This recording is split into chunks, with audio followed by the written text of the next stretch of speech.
Good morning. I'm Terry McCorkle with Economic Alliance of Snohomish County, and we want to welcome all of our coffee chatters this morning. I'm filling in for Gary this morning, who is on his way to the Olympia's conference with the Washington Economic Developers Association, where there's a mad scramble going for billions of dollars of surplus funds at the state. So it's been an exciting couple of months for Gary and Misha. So you got me again today. Appreciate you coming and tuning in for this session on cybersecurity. According to Forbes, 49% of security leaders worldwide indicate a more challenging cybersecurity environment just in the last 2 years alone. Of 88% of the people surveyed said increasing security spending and new strategies are really required to address the problem. And the situation hasn't been made better lately by the global political issues affecting the world. And while email continues to be a primary source of attack, hacking sources are expanding to web browsing, social media, and corporate email messages, sometimes sent directly from your boss. I know I've received those, and I'm sure you have too. With foreign and criminal cyber attacks coming at companies using a wide variety of digital strategies, they are frequently gaining access to company data, systems, and bank account information. For this reason, even small businesses need to be acutely focused on this changing climate in the digital world, managing their digital traffic and practices. When hackers can't get into government sites, they shift to corporations, nonprofits, and small businesses, disrupting private companies and ransoming data and personal information. The federal government has long since been engaged in addressing cybersecurity, but this month they joined the chorus around the subject, including a new federal requirement for contractors with 50 or more employees or contracts greater than $50,000 to obtain a cybersecurity certificate in order to compete for federal work. This will impact a great number of contractors in Snohomish County. They'll need to certify that they have developed plans and have an affirmative action plan for how they will address cybersecurity. And this compliance must be complete later this year. To obtain the certification, specialty contractors are going to be required, which brings into play the Workforce Snohomish program and our partners from the Procurement Technical Assistance housed in EASC program. And we've tapped into experts in this area throughout the community. Today, Joy is going to provide a brief overview of their efforts to address the workforce needs of this problem. But first, I'm happy to introduce Terry McCorkle, who is the CEO and founder of PhishCloud. That's fish with a PH, not an F. And Terry is a Washington resident with more than 20 years of cyber-related industry security experience and has a comprehensive grasp on technical and analytical work and trends in his company, has developed a comprehensive strategy for companies working to address this problem. So Terry, I'd like to turn it over to you. I know you have a 30-minute presentation and Joy will be following that with a 5-minute presentation, and then we'll have some time left over for questions and answers before our morning is over. So welcome, Terry. Hey, everyone, can you hear me okay? Okay, let me share my screen really quickly here.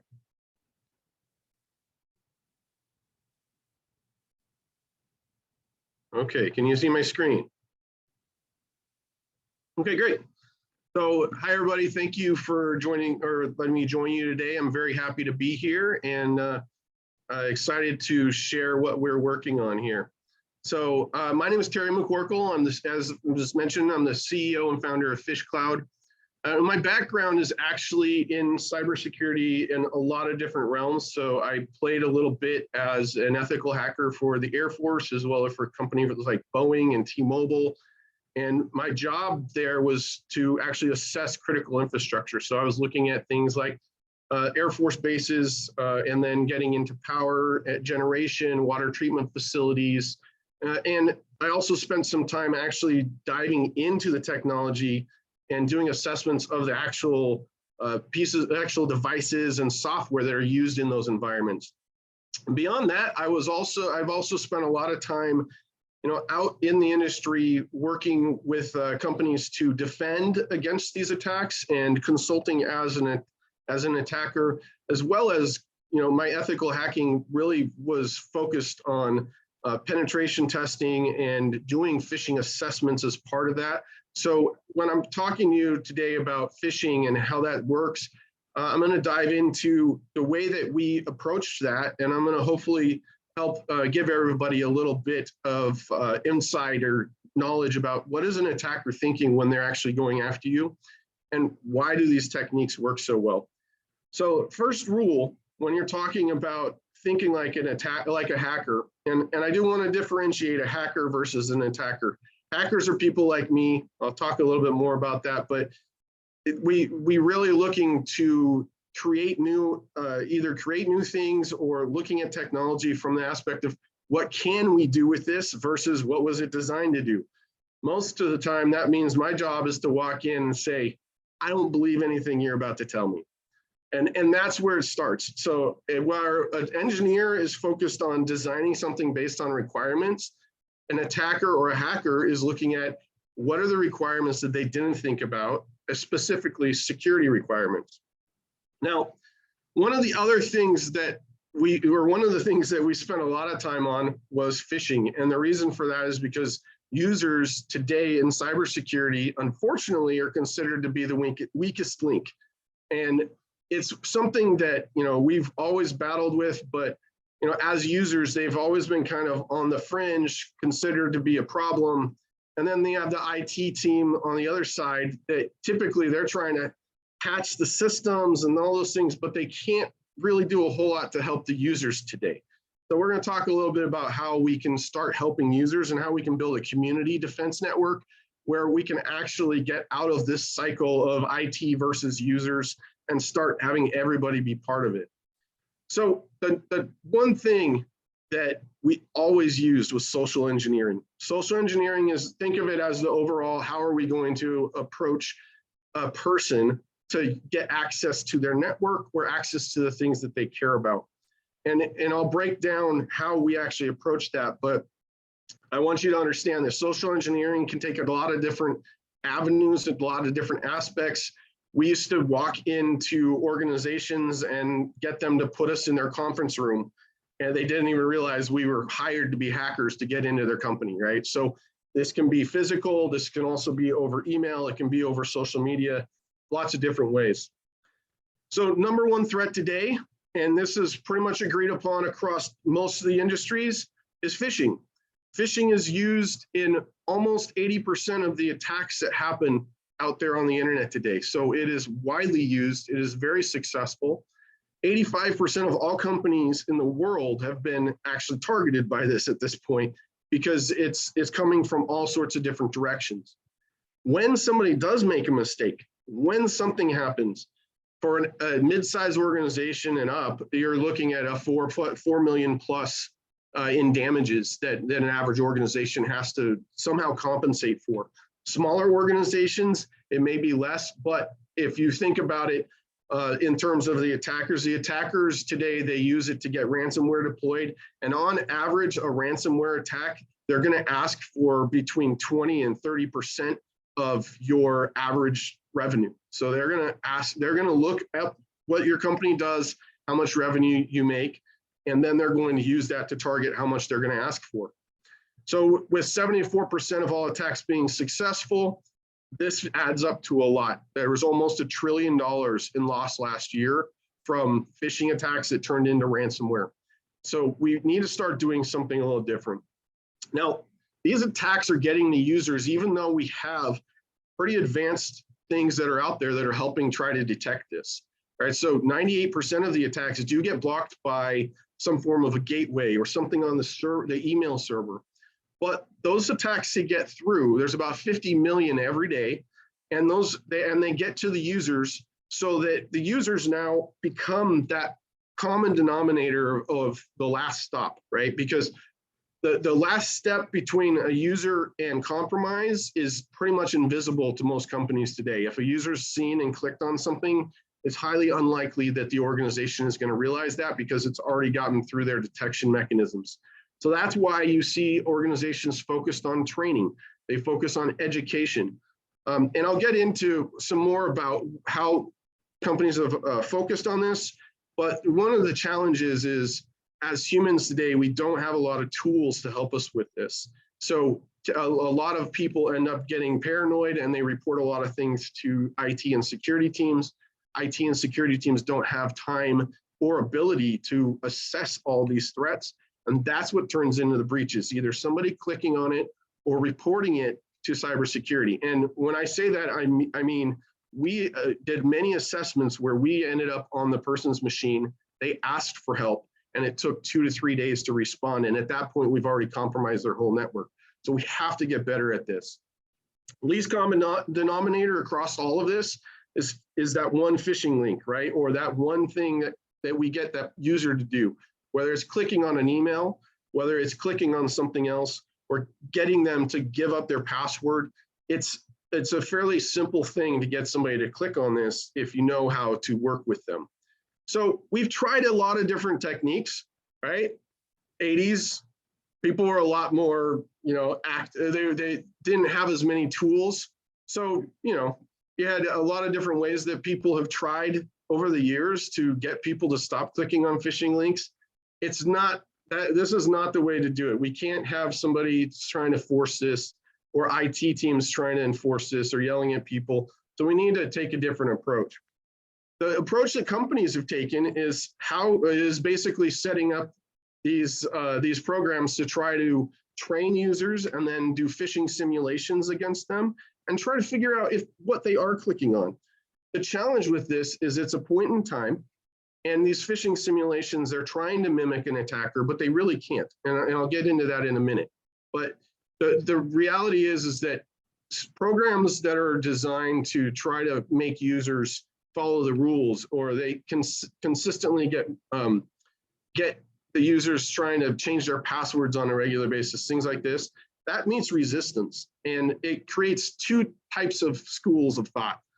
One of them is that people will become ultra paranoid and they'll worry about everything they click on, worry about everything they see, and that actually impacts productivity because people don't feel comfortable doing what they're supposed to do. The other side of this, and this goes for IT people like me, is they become way too confident and they start actually clicking on more things because they trust themselves, right? The other pieces of this is increased false positives that are reported to the security team, as I mentioned. And there's organizations, large organizations, that even during COVID tried to run an attack that mimicked what an attacker would actually do. But the challenge is we can't do that. So for example, a company sent a company-wide phishing email over last year that actually offered a $5,000 bonus to any employee that signed up because that makes sense. They can't do that, right? You can't send employees a fake phishing email offering them a bonus because you get a 70% click rate, and now your employees start quitting because they're mad that they got tricked, and it just turned into a horrible situation. So companies cannot act like attackers. There's a study that came out the end of last year that actually goes into detail on why isn't current phishing simulation working? Why aren't people learning from this? And they point out those points that people become really paranoid or really likely to click. Their recommendation is that we have to start crowdsourcing. We have to start sharing information between companies and with each other, and have that crowdsource ability to assess threats very quickly and get them back to the users so that they can actually get better at this. So the time is, right now is a time for change. We need to start looking at how can we get humans involved in this and turn them into those superheroes that we need to be those eyes and ears and be part of the solution rather than just considered part of the problem. Because we are getting so many of those emails and we do have so much volume that we need to go through. We need the help. So I'm going to go through a little exercise with everybody here, and hopefully get you into the mindset of an attacker and how we're going to approach you. In order to do that, first though, I want to set some guidelines. You may have heard the terms white hat versus black hat hacker and even gray hat, which lives somewhere in between. Now, think of it from this perspective. White hat hackers, they typically are hired by a company. They work for a consulting organization. They're somebody that are going to follow the rules when they try to target you. And what does that mean? It means we can't target people on social media because that is someone else's platform. It means that we can't send phishing assessments to personal email. And that pretty much means that for the purpose of phishing, you're stuck only being able to assess what's coming into the company network, which today is very distributed, and you're stuck having to go through corporate email. That's the only place they can really measure. Now, black hat hackers on the other side, they don't necessarily care about that. Most of them, you hear the term amoral. They're not looking at you necessarily as a person, but a means to an end, right? They're looking at how do we make money, or how do we actually get somebody to do something. And then gray is somewhere in between. So just recognize there are rules that white team cannot follow. But if you're thinking like an attacker, think about how you go around those rules, right? This is what an attacker is doing. I mean, you can put up all the guardrails, but the attacker's job is to get around those points, right? And so this is just a perfect example of a picture of, when you're looking at this, they did a great job of putting up a gate, but if you need to go around it, you can just go around it. And that's how attackers operate today. So how do we get into the mindset of an attacker? I'm going to take you through a quick exercise. This is a photo booth. Pretty straightforward. It looks very simple, right? Let's talk about the vulnerabilities that exist for this photo booth. So in the security industry, we talk about attack vectors. And attack vectors are the different ways that I can approach hacking into something. Now, attack surface is the combination of all of those attack vectors. And ultimately, your vulnerability is which of those attack vectors can you get access to, and how vulnerable are they? So, for example, maybe a computer has a vulnerability that lets me log in automatically. That would be one example of that. If you're looking at a photo booth, it looks pretty simple. Why would you ever want to hack that, right? Well, let's look at the components. We've got a couple of cameras, which makes sense. A screen that displays the photos. Okay, that's pretty straightforward. And then a Windows 7 machine, which is highly vulnerable, typically sitting in the background. And that's processing the credit card reader, the mag stripe. And so those become places that an attacker would be very interested in seeing. It also has a cellular modem, so it's connected to the internet. So that becomes something that if an attacker was to exploit this, and that would be as simple as plugging in a USB stick, they would be able to start capturing the data from those credit cards. Now, this is a simple explanation of this, but the rule follows the same trend, whether you're looking at a photo booth or whether you're looking at an airplane. Now, I'm not trying to scare people by saying, oh, this is what happens on airplanes. I have done assessments against airplanes, and the nice thing is they have layers of defense. You can't typically get to one system without going through another, and they have redundancy built throughout the whole thing. So if one system fails, there's something else that's going to help it. So when you're looking at an airplane or a defense system, they've already planned a lot of this, but it's a lot harder to do for people. So what are we looking at from how do we defend people?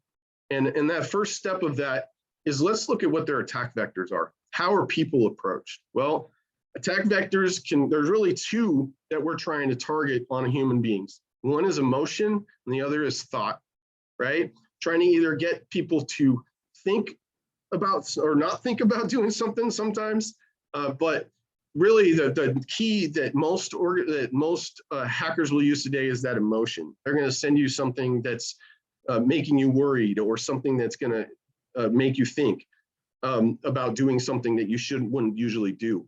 Now, the next step there is, how do we actually surface those threats? Well, really, we have a couple. There's physical, obvious, that I'm not really talking about today. So there's obviously plenty of physical vulnerabilities. But if we're talking about things that we access through a computer, that's vision and hearing. Those are the two ways that they can really access us. And whether it's calling us on our phone, which is really just a computer these days, or whether it's sending us something via email or chat so that we can visually see and click it, that's how they're actually approaching us. And we have plenty of vulnerabilities as humans too. Interests, family, money, career, all of those things play into this. So as an attacker is looking at how do we target a human, they're going to try to target your emotions, and they're going to have to access those emotions through one of these other surfaces. And that means that we really don't have a lot to protect as a human for online, but it's a very difficult thing to actually do, because those emotions do run strong in people, and people do get worried about things, and the attackers use relevant current events that are being actively used to attack us. So for example, this is an example of a phishing attack that went out. It looks pretty realistic, but there are a lot of people that will click on this, and they would go through and they would enter their information. So just remember, attackers don't have those rules to follow. They don't have to, they can send us anything and try to get us to click on it, and it's all about being convincing. The other thing that attackers have going for them is polymorphic attacks, which I will get into in a minute, but really what that means is they're getting to us through these systems that are supposed to protect us, because they're changing the links on the back end, and they change dynamically. So if I click on an email like this, it may go to 20 different sites that are rotating, and maybe only one of those is bad. And that makes it so it gets through and eventually gets in front of a user, and they're able to click that. Social media is a huge area lately. It's about 30% of all attacks, and it's continuing to rise year over year for the last 5 years. So we have to realize that these attackers now are not restricted to corporate email or company email. They will actually target our users and our employees on social media, trying to get access to what we're doing. The other key with this is they're using social media. If you start a new job, or if you have a new employee start for you, you have to warn people, because they have these systems automated so that as users are signing up on LinkedIn and saying, I started a new job, they're actually targeting that user and saying, hey, I'm the CEO for your new job. Please do this or do that, or send this or click here. So they're using those types of events and automatically targeting new users based on relevant events that get published on the internet or social media. The other place that they're targeting users is on it's on search engines. So whether it's DuckDuckGo or Google or Yahoo or Bing, they're targeting users with search ads. And then if a user then gets close to clicking on one, or say they take the first step of a phishing email, they'll actually install a cookie, and they'll start targeting you via your ads. And those ads will follow you wherever you go on the internet until you figure out how to delete those cookies. So you've got to realize that attackers are pretty smart about how they're doing this. And then of course you have to watch for emails that have attachments, because these attachments are now being provided via services we expect, right? So they'll be shared via a traditional share. They'll come via Dropbox, and they'll come via OneDrive, and they'll come via Google Drive. And what that's actually doing is that's giving them a staged attack. So they can send this, and it might be totally benign. This email might be just fine. Or maybe it has something like bootloader in it, which is typically, a lot of times it's used in documents such as Excel spreadsheets or Word documents that have macros. So they can run a macro and actually install malware that way. So they've got all of these tools, and attackers are using these tools to target people. This is one example I want you to understand. This is actually a workforce website in Washington State that was used to, the attackers actually, they grabbed, or they had access to this domain somehow. We haven't found out exactly how, but they got access to a domain that had been pretty much decommissioned. And they went in and they updated the links so that about every 10th time, if somebody clicked on that link, it would take them to a malicious site. So they're targeting workforce. They're targeting people because they realize that if we can get somebody compromised before they start at a job, then it's just a waiting game, and they just have to watch. So they are targeting people however they can, and they're willing to wait. One more piece of this, and I'm not trying to just scare everybody. I'll get to some stuff of how we're going to help you in a minute, but this is really the key. Is it's not just email. Keep in mind that it could just as easily be a thumb drive that gets dropped outside your office door. That works, and it works really well. So just be cautious, whether it's picking something up, clicking on links, or working, when you get a new job, responding to your boss, right? So we've got to all think about these things. So what we really focus on, and we got Mark and Joy here. So Mark Jaster he's done a lot with Joy and Edmonds Community College. We're going to talk a little bit more about this, but my message is really this. We need to focus on making security scalable for every individual on the planet, and making it so they can scale to the smallest businesses up to the largest, because they're using our supply chains against us. We need to move beyond just email because they're using our platforms against us. And we need to expand the toolkit that we have available to help people with these challenges, make it more automated, get it so that information can be shared quicker with less boundaries. And that is key.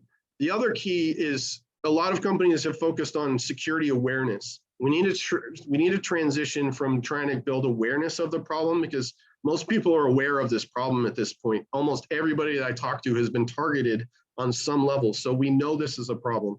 We need to get to where we have knowledge of how you're being attacked and help people know how to prevent these attacks rather than just being aware that they happen. So this is a little bit about the collective defense model that we're working on here. At PhishCloud, we focus on helping protect that end user. And our platform has been designed to help users get intelligence very quickly, whether it comes in from email or other sources. That is then fed into a platform where Mark's team, and I think we're going to talk a little bit more about this in a minute, but Mark's team is able to very quickly identify those threats that have gotten through to the users. And they're training new security analysts that are going into the field to be experts in this area, so that we can very quickly share the information that's been pre-anonymized, get a analyst to look at it, and then get anything that's malicious or bad turned into a red signal back out to the users, so that they're seeing those threats in real time. And the other piece of this is, of course, we're producing a whole bunch of fantastic analysts that we need. And I'm sure Joy can share how many analysts we're looking at helping, but so I'll be turning it over to her in a minute. Now, these analysts, and this is a very complicated slide, so ahead of time, but this is why this is so complicated, because you've got a lot of different indicators here that could say this is an attacker, or this is what this attacker typically does. And these analysts are being trained to take this type of intelligence and apply it so that the users can be updated in real time, companies can be updated in real time, and we can respond to these threats very quickly by associating what kinds of behaviors these new pieces of malware or these new attacks are taking. That allows us to share this with the whole community. So, for example, when you have police and manufacturing and small businesses, we all have to work together, right? Our platform has been designed to give people a green, yellow, red indicator very quickly. And I'm not just saying like it has to be this way. It needs to be something that gives users real-time indicator. As far as I know, we're the only ones doing that today, but the point is we need to, as a community, start looking at these types of technology. These attacks, the things that are those yellow zones, think of it like this. Some attacks we know are bad, and most of those are blocked today. About 3% of those links that get through to a user are in that questionable area. Maybe they're a local business or a local salon that's never done any kind of web advertising and just not a known entity. That's kind of typical, as there's a lot of those, but that's why these attackers are able to hide in those shadows. We highlight those as yellow, and any yellow that's been seen or clicked can actually now be assessed. They get sent to Mark's platform, where these analysts learn how to do the full assessment on these yellow links, on these questionable links. That's then shared And by the way, I want to give a big shout out to Steve Haley and Edmonds Community College. They've really been huge advocates of this. We got some really good students going into this next program. And then also Workforce Snohomish and Joy, who I'm going to turn it over to in a minute, and absolutely Mark Jaster for his amazing platform that trains all these students. But this gives us a full cycle, lets us actually get the community involved, share information very quickly, very seamlessly across them, and get above this world that we live in today where users are the weakest link and turn them into superheroes rather than just a vulnerability. So that's what I have for you all. I hope that it was helpful. I know it was a lot to go through, and I talked pretty quick. So if you have any questions, I think we're going to have some Q&A. And now I'm going to turn it over to Joy to talk a little bit about Workforce Snohomish and what we're doing there. Thank you so much, Terry. Always. And I'm going to stop sharing, I think. There we go. Yeah. And Annette, can you bring up my slides? I only have a few, but dovetailing on Terry's presentation, it's the what are we going to do about it, right? And so we know for decades we've experienced shortages in IT professionals, in particular cybersecurity professionals. So I was introduced to Terry and Mark. It's been a year, I do believe it's been a year, and started talking about what we're going to do about it and how we can enact a local strategy to, one, provide the opportunity for individuals to obtain the skills that Terry spoke of, but also how do we supply that workforce along a continuum to industry that needs them. So next slide, please. So we've partnered with Edmonds College and Mark Jaster, who's on the line, who I might call on to answer any questions specific to his platform 418 Intelligence and Workforce Snohomish to pilot the Tradecraft program here in Snohomish County.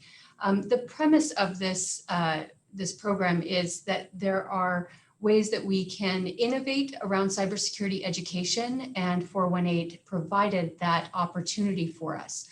The initial training, before I advance to the next slide, is specifically targeting graduates of Edmonds College's 2-year cyber defense degree program that have yet to find work or are retraining in that program and about to complete.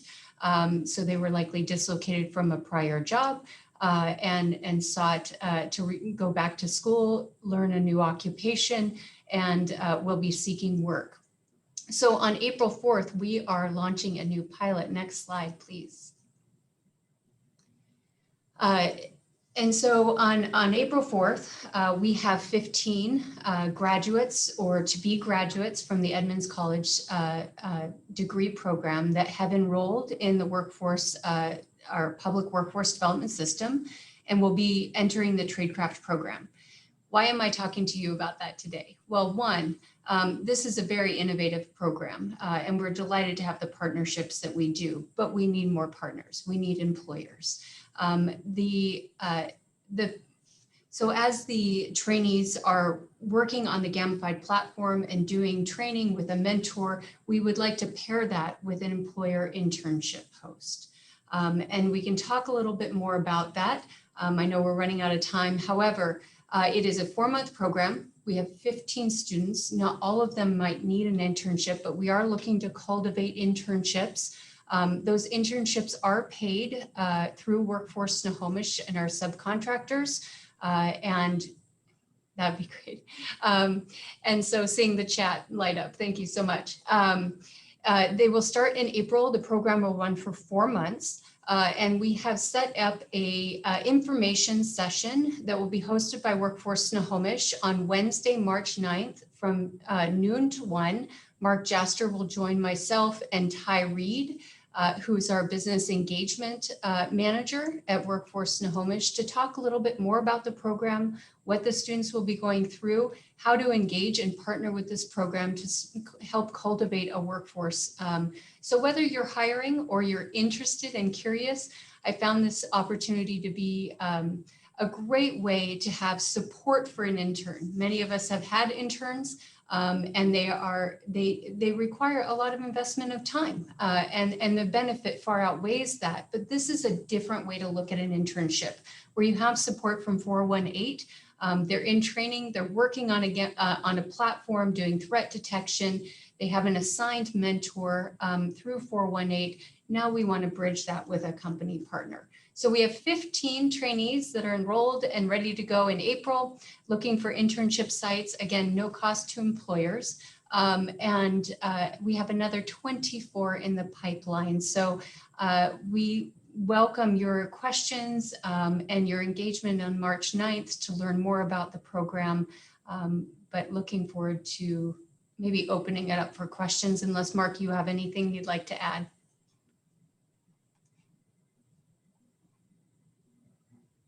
Thank you, Joy. I am not seeing a lot of questions in the chat, but I will start off with a couple of questions myself.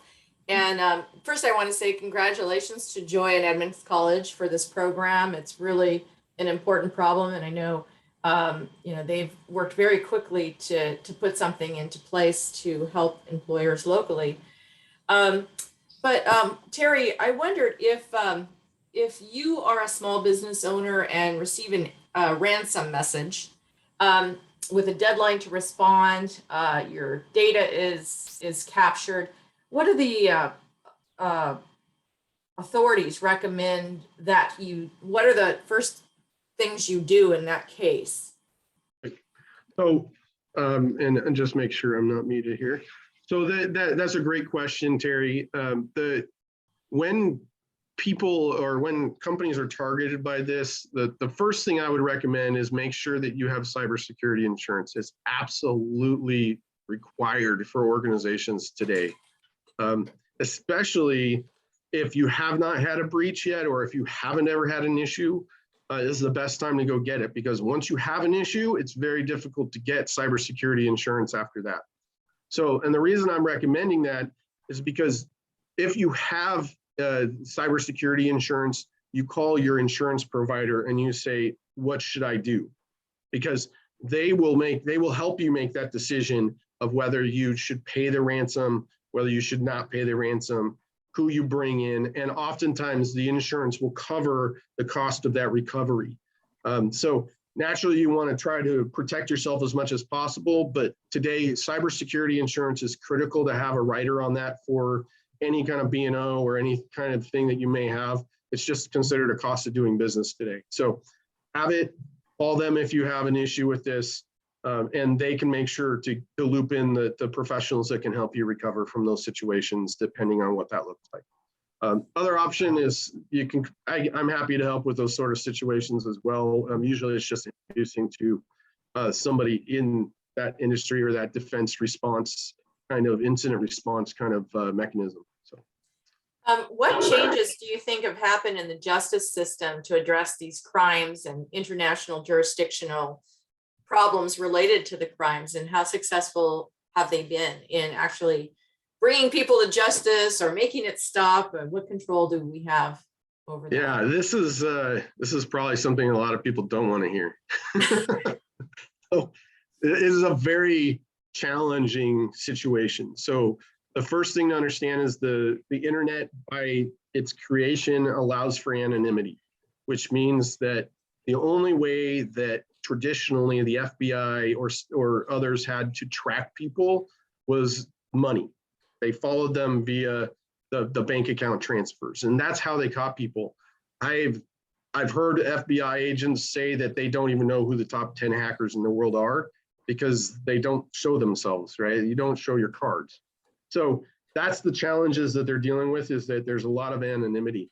With the invention of Bitcoin and decentralized money exchanges, that has ramped that up incredibly fast. That's part of why you see so much more, or so many more attacks happening today than a couple of years ago. So it is an interesting dynamic, because the government's having to balance how much of this, these cryptocurrencies do we allow to be out there, and how do we regulate them and regulate the payments. the reality is once it goes into that system, if that's how it was paid, it disappears into tumblers and nobody ever knows where it goes or who had it. So it's incredibly difficult is what I'll say. So this kind of comes down to everybody has to be paying attention to this at an individual basis today. Yeah, and Karen Thompson, kind of to that point, wants to know, will software ever control this problem? Or is it going to be a more active, like you say, proactive kind of collaboration and constant monitoring of traffic?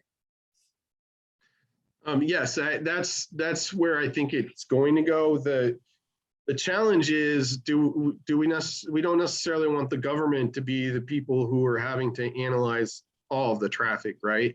And the reality is there's just a ton of traffic to analyze. So we need to start getting outside of the world of, okay, we need to watch all the traffic and figure out what's going on with that.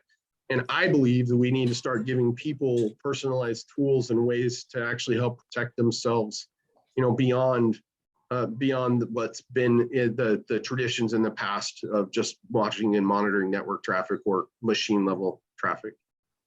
Okay. And Janet from CMIT Solution wants to know, in light of the evolution of the security issues, what is the employee training program look like to make sure you're doing what you can to combat this problem? Yeah, great question. So traditionally security awareness programs today are focused on there's for example, a catalog of employee training that you can assign to employees, and they can learn those things. It's usually shorter videos. I think the key here is that most companies don't do any training. Some of them only do 1 hour to 2 hours a year. And it's not that, people need to have constant training, but they need to have the right type of training for what they're being targeted with. And that's where we're really pushing the industry to go, is let's start doing training based on actual events, actual attacks, tying it back to what people are seeing, and making it very quick so that we can tie that back within hours versus months or years, right? So that's where I think the industry needs to go and is going, is more targeted training. It's absolutely necessary. It's just, how do we decide which training should be applied or not? And so I think that we'll get better at that as an industry. So how much investment or ongoing expense should a small company anticipate spending? For instance, a small company that has e-commerce. And are there certain industries that are more costly to defend related, like if they're all the same size company, what are the most costly industries, I guess, is the better way to say that. So there are certain industries that are targeted more. I believe so manufacturing, I think, comes in at number 1 and is almost twice as targeted, followed by medical and municipalities, and there's kind of a chain. But the reality is everybody's being targeted, and you never know which one's going to be coming for your employees or for you as an individual. So everybody needs to pay attention to it, but there are certain industries where it's just, right now it's rampant. So because, for example, if you run a company that has some kind of a production line, right, and they can get in and ransom that is so much more valuable to an attacker than, say, a software company that only has a little bit of internet presence, right? So think about it from that light. Okay. Terry, could I add something to Yes. that answer? For all the companies that are listening to the presentation today, you have a pathway to answer that question for yourself for free. If you participate in the program, you'll get PhishCloud software if you want to start monitoring your own threats directly against your employees for free. You'll get interns that are taught how to analyze those threats. You'll learn about what's actually targeting you, your company, or your peer group. That's all for free under the Workforce Snohomish program. So within a few months, you'll understand much more clearly what kind of risks you're really facing and what sort of decisions you might want to make going forward to control those cyber threats that you probably didn't even know were targeting you. And even moreover, it'll give you insights into whether solutions you have today are really as complete as you might like them to be, and give you a sense of what skills your partners may need that you want them to have, so they protect you for you. Yeah, Thanks, just Mark. piggybacking on that as well is very well said, Mark and Terry, is that knowledge will also look at training for existing workforce. And so we are exploring this model for assisting with current workers and across occupations, not just within the IT or cyber field. And so engagement in this pilot, that feedback loop, that input, there's clear value for employers for these trainees, which are wonderful people, and as well as the future trajectory of cybersecurity education. So we welcome your Thanks, Joy. So yeah, and just to add on that, I'm sorry, Terry. That's okay. Go ahead. Just to add on that, this is really where the community defense comes into play, right? Connecting people to others that maybe they share the same industry, maybe they're just being targeted with the same attacks, but understanding this as a supply chain, as an industry is critical. And so in order to do that, we need to understand which threats are actually getting to users, because they're the gateways are effective to a certain extent. It's, you know, a relatively small number of threats that are getting to users, but they're being sent so often that there's a lot of them, right? So from a percentage perspective, it's not a lot, but from what's getting to the users and actually creating these problems, there's quite a bit. And that's why we have to work together as a community and supply chains to share that intelligence very quickly with each other. And Terry, if I might just add, I think you saw this data too that came out last month, that threats are migrating into threats that are hosted on the internet, which we call, you know, URLs, if you're familiar with the term, basically a link that you're asked to click. Those types of threats are getting directly through to the user's device over 50% of the time, even against the most effective what's called secure email gateways. And that's the ones that are actually going through a technology called a secure email gateway because they came through email. That's not the sum total of all the threats today. As Terry said, you've got search engines that are targeting you directly. You have social media, you have chat rooms. If your employees are working, if they're gamers, they're in systems where they collaborate and chat with each other. Those are heavily targeted. So an interesting data point last, I think it was in January, one of your companies in the Seattle area actually was the first to mention that there was a search campaign targeting accountants and lawyers. In January, February, what topic do you think they were interested in knowing about? Taxes. And so this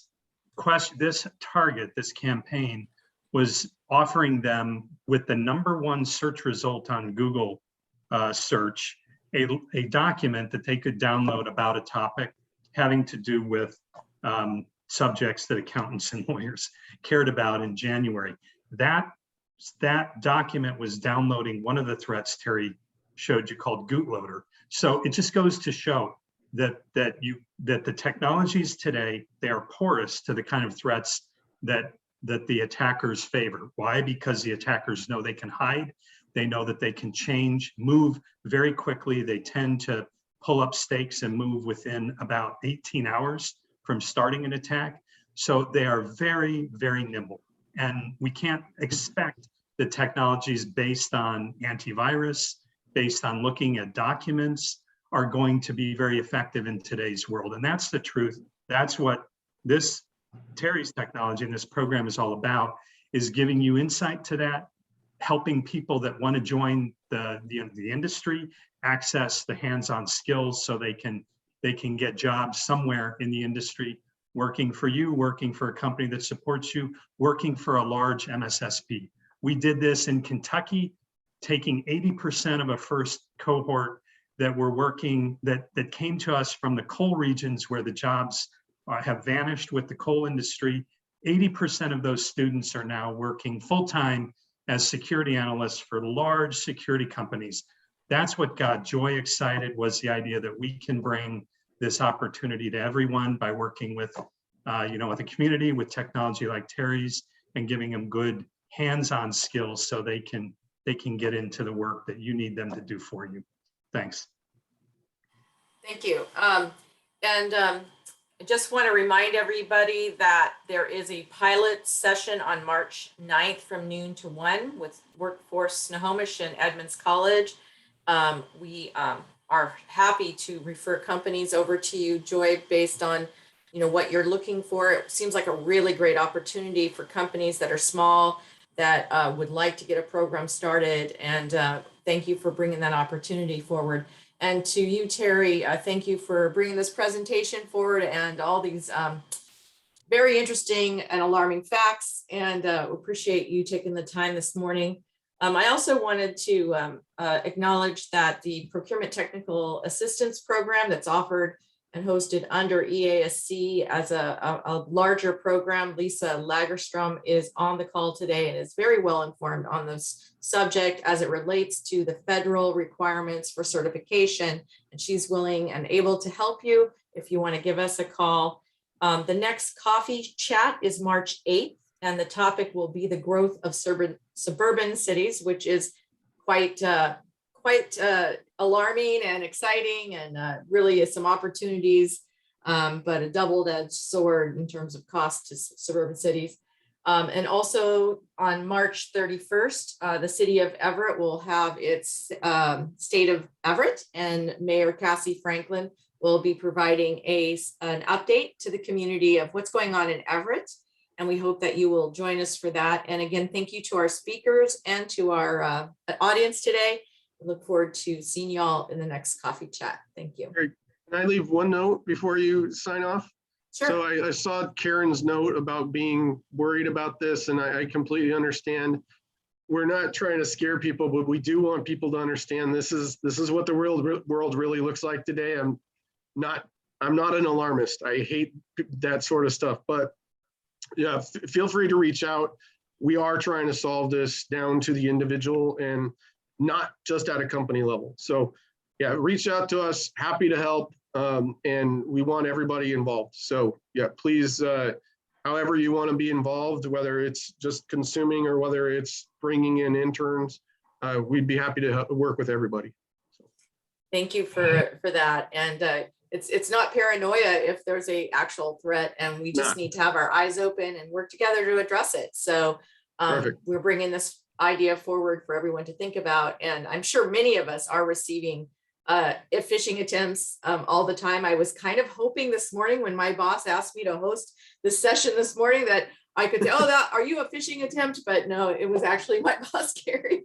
But it was really great to see you guys again and to be with you on the call.